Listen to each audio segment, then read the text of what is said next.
Hey everyone, I'm here today to dive into the fascinating history of Angola, a country with a rich past that stretches from ancient kingdoms to its struggle for independence and beyond. So let's get started.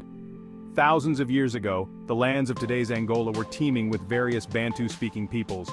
These early inhabitants were not just survivors, they were innovators, mastering agriculture and ironworking, setting the stage for the rise of powerful kingdoms. Among these, the Kongo Kingdom, founded in the 14th century, was a beacon of sophistication with a centralized monarchy that engaged in extensive trade with European powers. Then there was the Ndongo Kingdom, renowned for its fierce resistance against Portuguese colonization, though it eventually fell in the 17th century. Speaking of the Portuguese, they arrived in the late 15th century, initially setting up trading posts along the coast.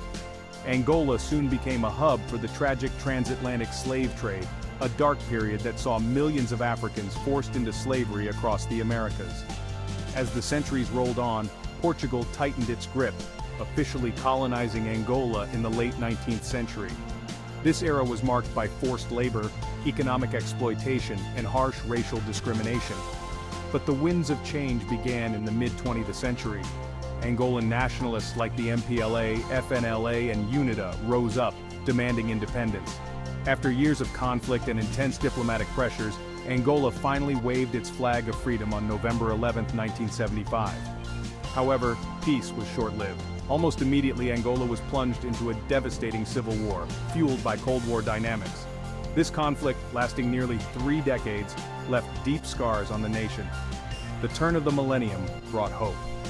In 2002, the Luanda Memorandum of Understanding was signed, ending the civil war and setting Angola on a path of reconstruction and reconciliation. The country began rebuilding its infrastructure and economy, heavily supported by its oil and diamond industries.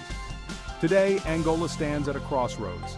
It remains primarily reliant on oil, but the push for economic diversification is on.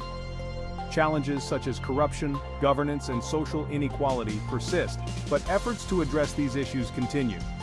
In terms of regional influence, Angola is a key player in southern Africa, actively participating in peacekeeping and diplomatic missions. Despite its tumultuous past, Angola is marching towards a future filled with potential. By tackling its internal challenges and playing a constructive role in regional stability, Angola could very well become a powerhouse in Africa. Thanks for joining me on this historical journey through Angola. Until next time, keep exploring and stay curious. Remember, history isn't just about the past, it's a guide for the future. So, let's keep learning and growing together. See you in the next video.